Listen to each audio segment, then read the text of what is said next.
So there's one particular time I was messing with a cop that lives in my city, and I thought everything was going great. I thought everything was amazing. Like I thought he was gonna be my boyfriend.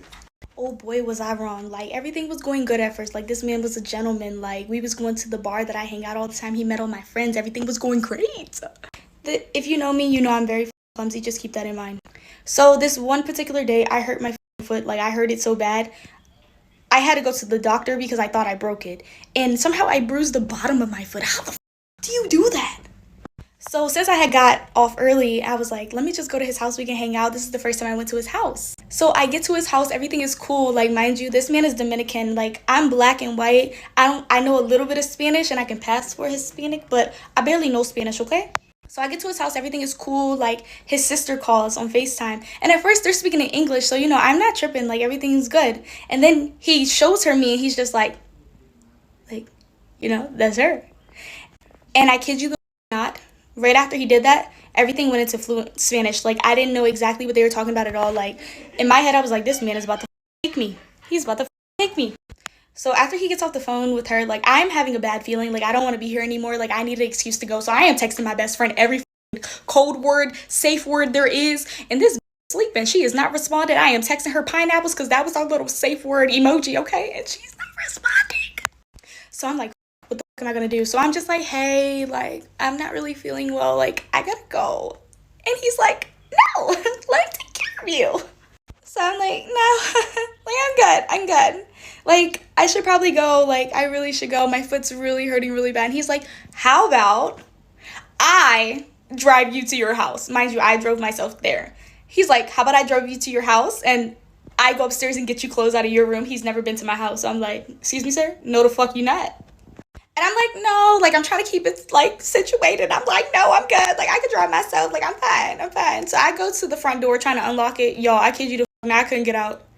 This man lived in an apartment, but I swear to God, this man needed a key to get out of his apartment. And if you know, some houses have that, so that means he installed that himself because he was not letting me out. He was like, I don't know where the key at. I'm going to need you to find it.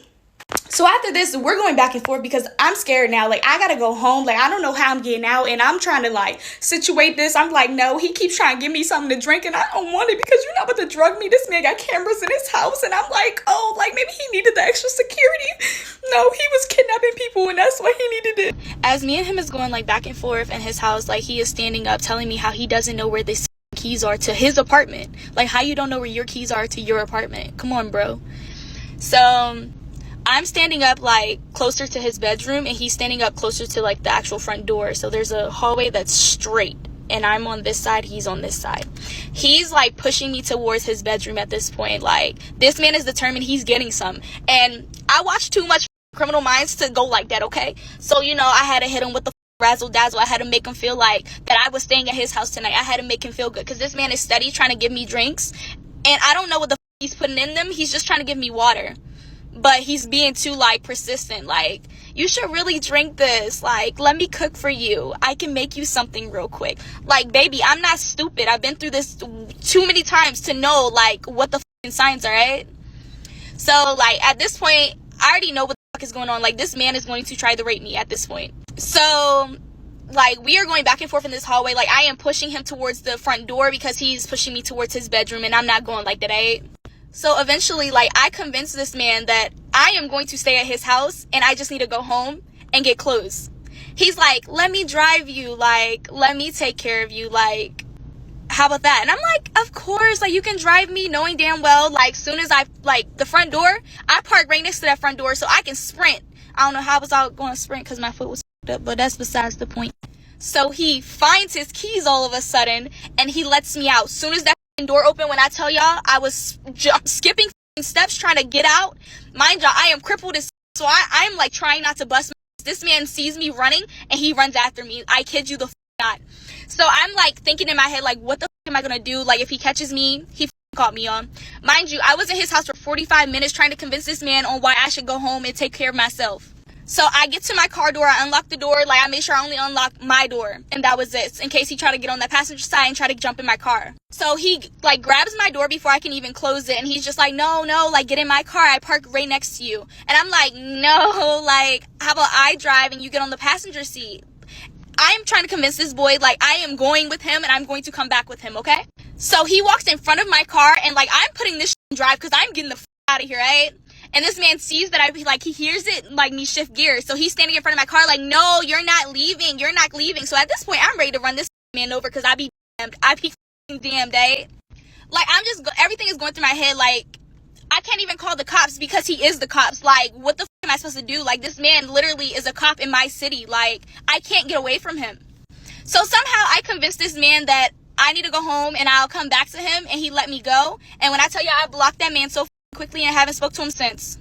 When I was in 5th grade, me and my friends were talking at recess about what we wanted for Christmas. One of the kids was like, well, yeah, I get 2 Christmases now because my parents got divorced last year. So my immediate thought was, wow, I want 2 Christmases. So after school that day, I went home, made a Match.com account for my mom, and left it up on my dad's work laptop. He checked his email that night, found it, packed my mom's bags, and she went to a hotel room. I immediately felt regret, and the next day we had a family meeting with my brothers and they told us they were getting a divorce. Seconds after they said that, I said it was me, and I said it was because I wanted 2 Christmases. My parents and my 2 older brothers did not look at me or talk to me for 2 months after. Literally, the craziest job I ever had was when I was a debt collector for 2 weeks. That was chaotic and also very psychotic. I don't think y'all realize just how crazy these debt collection agencies are and how much they will go after you to get this debt.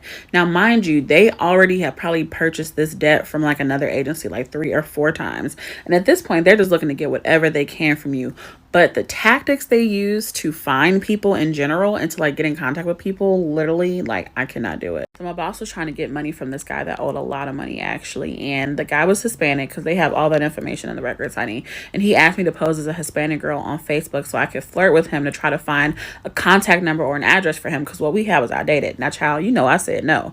So my boss, who was a male, posed as this Hispanic girl, went back and forth in the DMs with this guy flirting, asked the guy what he did. He said he worked on cars. And he said, oh, I need my car fixed. The guy sent over his shop information, his number, and my boss called him immediately. So I've said this before, but one of my childish pet peeves is just not being attracted to people who have like childish eating habits or who are picky. And let me just preface this by saying I grew up in the hood, okay? So I try not to judge. But I went on a date with this street dude, and we went to a Mexican restaurant, and he was asking me like what the ingredients were on something he wanted to order. So I was explaining, and we get to cilantro. He's like, what's this? And I'm like, oh, cilantro is an herb. Do you know that this dude makes a joke like, haha, you don't know what that is. You made that up. I'm sorry, what? I made up the herb cilantro? See, no. And that was the tip of the iceberg for me. That was the end of it for me. I had bypassed the fact that he had been shot a couple times. But you don't know what cilantro? Get me out. Okay, so one day back in the hood days, me and my best friend, we was up all night hoeing till the sun came up, right? We had when got something to eat to like Del Taco or something like that. I don't fucking know, but we was in the drive-thru. So we sitting there ordering our food or whatever, and a car pull up behind us in line to get something to eat as well, I'm assuming. So the car behind us was on a ratchet, so we was on our ratchet. They was out there screaming loud music, so quite naturally we did the same thing. Hey, whoop, blah, blah. So somebody told me why 2 dudes got out the car behind us and hopped in this back seat, and we looking at each other like, and I'm like, you know these niggas? And she like, nah, I don't know these niggas. Now it's 2 strange men in the back seat of her car. And we was shookest. They ended up being like, oh, y'all drop us off over here around the corner. And we did, because we didn't know what they had on them or none of that, but we was scared. Nothing happened. We just ended up dropping them off. They got out and we took off. And that right there is why I'm always say make sure you lock your doors.